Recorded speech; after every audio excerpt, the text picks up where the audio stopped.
السلام علیکم، میں ہوں ڈاکٹر راجہ مہدی حسن، چیف کارڈیالوجسٹ اسلام آباد۔ دل کے امراض کے ایسے مریض جن کی شریانیں بند ہو چکی ہوں اور ان کو آگے بائی پاس آپریشن کا یا انجیوپلاسٹی کا کہا گیا ہو اور وہ ان کے لیے ممکن نہ ہو، یعنی کسی بھی وجہ سے کئی دفعہ یہ ہوتا ہے کہ دل کی شریانیں اتنی زیادہ ٹیڑھی میڑھی ہوتی ہیں، نہ اس میں کوئی اسٹنٹ کا فائدہ ہو سکتا ہے، نہ مریض کو بائی پاس ہو سکتا ہے، یا پھر کئی دفعہ دل بہت زیادہ کمزور ہوتا ہے، یعنی ان کی ایجیکشن فریکشن کم ہوتی ہے، مریض بہت زیادہ سمٹومیٹک ہوتا ہے، یا پھر کئی دفعہ یہ ہوتا ہے کہ ساتھ کو موربڈ یعنی کئی شوگر، بلڈ پریشر، تھائرائڈ کی بیماری، بیک ایک، گردوں کی تکلیفیں بھی ساتھ ساتھ مریضوں کی چل رہی ہوتی ہے، اور کئی دفعہ ساتھ ایج بھی ایک بہت بڑا فیکٹر ہوتا ہے جس پہ اکثر مریض ہمارے ریلیکٹنٹ ہوتے ہیں، اس کے لیے ولنگ نہیں ہوتے اپنے کوئی بھی اگر سرجیکل پروسیجر کروانے کے لیے۔ مریض جو ہے نا چاہتے ہیں کہ ہمیں کوئی اس کا آلٹرنیٹ ٹریٹمنٹ مل جائے، تو ایسے مریضوں کے لیے ای سی پی تھراپی یعنی انہینسڈ ایکسٹرنل کاؤنٹر پلسیشن، یا جس کو ہم نیچرل بائی پاس بھی کہتے ہیں، یہ ایک ایسا زبردست جدید طریقہ علاج ہے جس میں نہ کوئی بائی پاس کی ضرورت ہے، نہ کوئی اسٹنٹ لگتا ہے، نہ مریض کو درد ہوتا ہے، نہ کٹ لگتا ہے، بغیر آپریشن کے، بغیر سرجیکل انٹرونشن کے یہ ایک جدید طریقہ علاج ہے جو 1 گھنٹے کا پروسیس ہم نے کرنا ہوتا ہے اور 35 دن متواتر، یا 5 days a week یعنی 5 دن ہفتے میں کر کے 7 ہفتے تک یوں سمجھے کرنا ہوتا ہے ہم نے، اس میں ہفتہ اتوار آپ چھٹی کر سکتے ہیں، اور اس کے ساتھ ساتھ کیا ہوتا ہے مریض کے سمٹمز آہستہ آہستہ کم ہو کے وہ آلموسٹ ختم ہو جاتے ہیں، اور انسان اپنی روزمرہ کی روٹین زندگی بڑے اچھے طریقے سے، احسن طریقے سے، بغیر سمٹمز کے گزار رہا ہوتا ہے۔ تو ہمارے پاس جیلم سے راجہ قمر صاحب تشریف لائے ہوئے ہیں، ان کی بھی 3 شریانیں بلاک تھیں اور ان کو بائی پاس کا کہا گیا تھا، دوسرا ہارٹ ان کا کمزور تھا،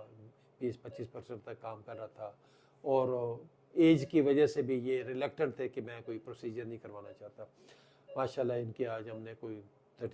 33 کے قریب سینٹر، 32-33 سیکشنز ہو گئے ہیں، سیشنز ان کے، تو ماشاءاللہ ہی از ویل ڈوئنگ ویل، اور بہت اچھے طریقے سے، احسن طریقے سے اپنا روٹین ایکٹیویٹی کر رہے ہیں۔ آئے ان سے پوچھتے ہیں، انہی کی زبانی انہی سے پوچھتے ہیں کہ ان کی کیسی طبیعت ہے، اور وہ آگے ہمارے مریضوں کو کیا ایڈوائز کرنا چاہیں گے جن کو مزید ہارٹ بلاکیجز، شریانوں کی بیماری ہو۔ راجہ قمر صاحب السلام علیکم۔ راجہ صاحب آپ ہمارے سننے والوں کو، ہمارے ویورز کو یہ بتائیے کہ آپ جب ہمارے پاس آئے آپ کی کیسی طبیعت تھی؟ آپ نے پہلے وہ ڈیٹاکسیفیکیشن تھراپی بھی کروائی، ابھی آپ نے یہ سیشن ای سی پی کے کروائے، اور اب آپ کیسا محسوس کر رہے ہیں پہلے کی نسبت ہمارا؟ ڈاکٹر صاحب پہلے تو میں آپ کا شکریہ ادا کروں کہ آپ نے بڑی مجھے ہیلپ کی ہے۔ میں نے کافی کوشش کی لیکن میرا کہیں نہ دل نہیں ٹھہرا۔ یہ نیٹ میں پڑھنے کے بعد آپ سے میرا رابطہ ہوا، آپ نے میری بڑی ہیلپ کی۔ میں کافی پرابلم میں تھا، اکثر رات کو بھی پرابلم ہوتی تھی۔ اب یہ ہے کہ چونکہ یہ 2 عمل ہو چکے ہیں تو اللہ کے فضل سے بہتری طرف گامزن ہے۔ وقت گزرنے کے ساتھ آہستہ آہستہ انشاءاللہ بہتر ہو جائے گا۔ مجھے امید ہے کہ اللہ تعالیٰ کرم کرے گا۔ تو ابھی چلنے پھرنے میں مطلب پہلے جس طرح آپ آئے تھے، آپ نے بتایا بار بار آپ کو وہ کم از کم جو انجائنل ایپیسوڈز ہیں جو بار بار ان کو ٹیبلٹ اینجیسڈ یا گلائسریل ٹرائی نائٹریٹ کو رکھنی پڑتی تھی، وہ ان کے ایپیسوڈز کم ہو گئے ہیں، روٹین ایکٹیویٹی ان کی بہتر ہو گئی ہے، اور ماشاءاللہ یہ کیونکہ ان کے اندر سے بلاکیجز بھی کم ہوئی ہیں تھرو جو ہم نے ڈیٹاکسیفیکیشن تھراپی کی ہے، اور ساتھ ان کے یہ بھی مکمل ہوئی ہے۔ وہ کہتے ہیں نا کہ دا option for patient with no option, یعنی ایسے مریض جن کے پاس کسی قسم کی کوئی آپشن نہیں بچتی، ان کے پاس صرف اور صرف یہ ای سی پی تھراپی نیچرل بائی پاس میں سمجھتا ہوں ایک ایسی آپشن ہے جس میں مریض کو کسی قسم کا کوئی نقصان نہیں ہے، کوئی تکلیف نہیں ہے، کوئی سائیڈ افیکٹ اس کا نہیں ہے، اور اس کا فائدہ ہی فائدہ ہے۔ اور جو ایسے مریض جو بالکل مایوس ہو کے، زندگی سے تنگ ہو کے، ڈر کے مارے اپنے گھروں میں جو قید ہوتے ہیں، میں سمجھتا ہوں ان کے لیے یہ ایک معجزہ ہے۔ اور بلکہ میں تو یہ کہوں گا کہ آج کل کی جو اولاد ہے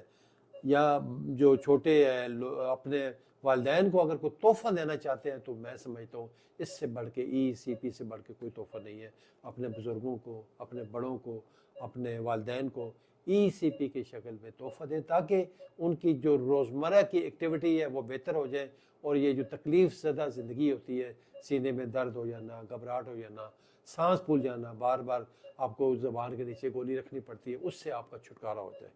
بہت شکریہ، thank you very much, thank you doctor صاحب، بہت بہت